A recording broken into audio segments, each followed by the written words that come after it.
रंजना और स्वागत करती हूँ आपका अपने YouTube चैनल शिक्षा अंकुर पर। माननीय शिक्षा मंत्री श्री गोविंद सिंह ठाकुर ने पिछले कल कुल्लू के देव सदन में हिमाचल प्रदेश संस्कृत अकादमी द्वारा आयोजित 5 दिवसीय ज्योतिष एवं कर्मकांड प्रशिक्षण कार्यशाला का शुभारंभ किया। माननीय शिक्षा मंत्री ने कहा कि ज्योतिष शास्त्र का धर्म से गहरा संबंध है। वेद को समझने के लिए, सृष्टि को समझने के लिए ज्योतिष शास्त्र को जानना आवश्यक है। उन्होंने कहा कि हिमाचल प्रदेश की जयराम सरकार ऋषि मुनियों की वैज्ञानिक परंपरा को जीवित रखने के लिए कार्यरत है।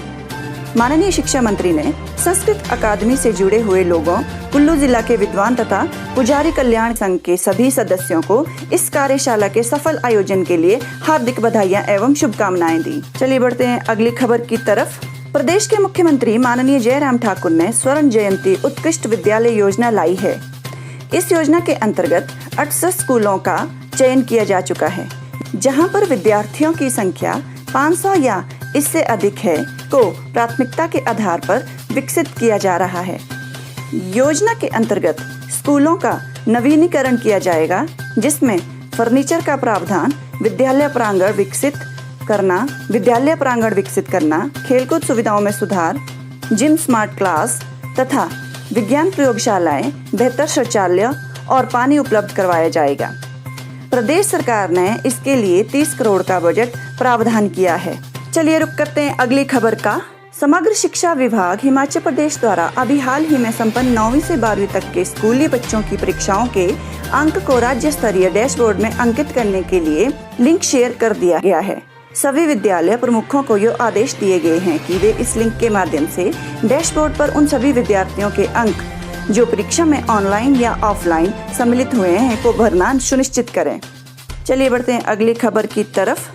हिमाचल प्रदेश समग्र शिक्षा विभाग द्वारा इस शनिवार यानी 26 सितंबर 2020 से 9वीं से 12वीं कक्षा का व्हाट्सएप आधारित क्विज शुरू किया जा रहा है। विभाग ने इसके लिए सभी जरूरी तैयारियां पूरी कर ली हैं। इस हफ्ते कक्षा 9वीं तथा 10वीं के गणित तथा विज्ञान विषय का क्विज होगा।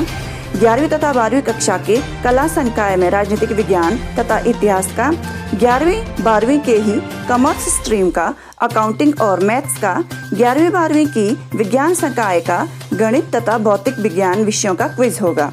आपको बताते चलें कि विभाग द्वारा पहले से ही 1ली से 8वीं तक का व्हाट्सएप क्विज संचालित किया जा रहा है। रुक करते हैं अगली खबर का। प्रदेश उच्च शिक्षा विभाग द्वारा सत्र 2020-21 के लिए नेशनल स्कॉलरशिप पोर्टल पर विभिन्न छात्रवृत्तियों के लिए पात्र विद्यार्थियों के आवेदन की प्रक्रिया शुरू हो गई है। विभाग ने इसके लिए तिथियों का निर्धारण कर दिया है और साथ ही विभाग ने यह भी अवगत कराया है कि इन छात्रवृत्तियों की तिथियों में कोई भी बदलाव नहीं होगा और ना ही इसमें कोई एक्सटेंशन मिलेगी। नेशनल स्कॉलरशिप पोर्टल को स्टूडेंट की रजिस्ट्रेशन के लिए 18 सितंबर 2020 से खोल दिया गया है और विद्यार्थियों की नेशनल स्कॉलरशिप पोर्टल पर विभिन्न छात्रवृत्तियों में रजिस्ट्रेशन करने की अंतिम तिथि 30 नवंबर 2020 निर्धारित की गई है। पहले स्तर की वेरिफिकेशन 18 सितंबर 2020 से शुरू हो जाएगी और 15 दिसंबर 2020 तक खत्म हो जाएगी तथा दूसरे स्तर की वेरिफिकेशन 18 सितंबर 2020 से शुरू होकर 31 जनवरी 2021 को समाप्त हो जाएगी। सभी विद्यार्थी समय रहते NPS पोर्टल पर अपना पंजीकरण करवा लें तथा संबंधित छात्रवृत्ति के लिए आवेदन कर लें। आज की शिक्षा न्यूज में इतना ही। मिलते हैं अगले शिक्षा न्यूज बुलेटिन में। आप शिक्षा जगत से जुड़ी हर छोटी बड़ी खबर को पाने के लिए शिक्षा अंकुर YouTube चैनल को सब्सक्राइब करें और हाँ, बेल आइकन दबाना ना भूलें ताकि नई नई नोटिफिकेशन आपको मिलती रहे। आपका दिन शुभ हो। धन्यवाद।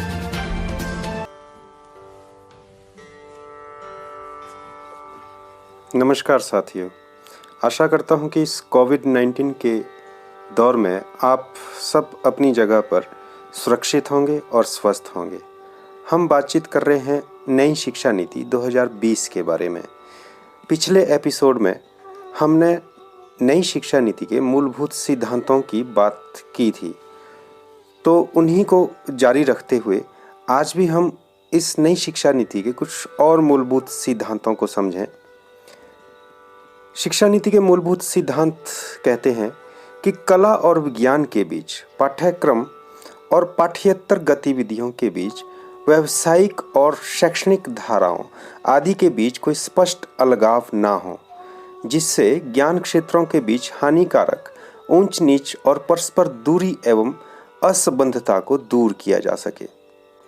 सभी ज्ञान की एकता और अखंडता को सुनिश्चित करने के लिए एक बहुविषयक दुनिया के लिए विज्ञान, सामाजिक विज्ञान, कला, मानविकी और खेल के बीच एक बहुविषयक और समग्र शिक्षा का विकास।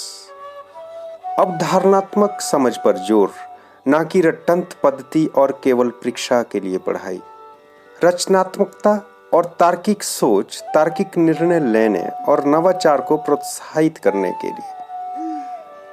नैतिकता, मानवीय और संवैधानिक मूल्य जैसे सहानुभूति, दूसरों के लिए सम्मान, स्वच्छता, शिष्टाचार, लोकतांत्रिक भावना, सेवा की भावना, सार्वजनिक संपत्ति के लिए सम्मान, वैज्ञानिक चिंतन, स्वतंत्रता, जिम्मेदारी, बहुलतावाद, समानता और न्याय।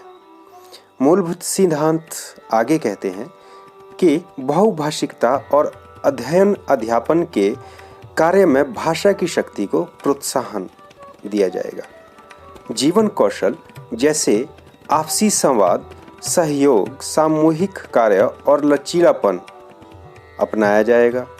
सीखने के लिए सतत मूल्यांकन पर जोर दिया जाएगा, इसके बजाय कि साल के अंत में होने वाली परीक्षा को केंद्र में रखकर शिक्षण हो, जिससे कि आज की कोचिंग संस्कृति को ही बढ़ावा मिलता है। शिक्षा नीति 2020 आगे कहती है कि तकनीकी के यथासंभव उपयोग पर जोर दिया जाएगा।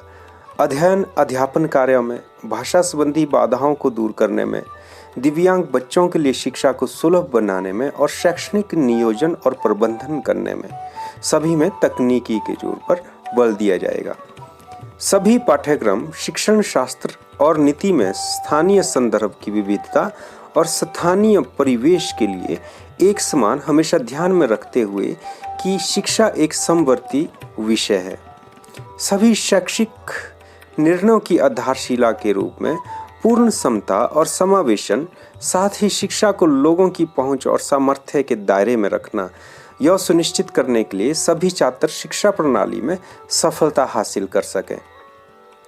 स्कूली शिक्षा से उच्चतर शिक्षा तक सभी स्तरों के शिक्षा पाठ्यक्रमों में तालमेल बिठाना, प्रारंभिक बाल्यावस्था, देखभाल तथा शिक्षा से। तो दोस्तों, ये थी कुछ और बातें इस नई शिक्षा नीति 2020 के मूलभूत सिद्धांतों के बारे में। अगले एपिसोड में हम कुछ और मूलभूत सिद्धांतों की बात करेंगे। आप सब ने अपना कीमती समय दिया, कीमती समय दे के ये सब सुना, इसके लिए आप सबका तहे दिल से आभार। धन्यवाद।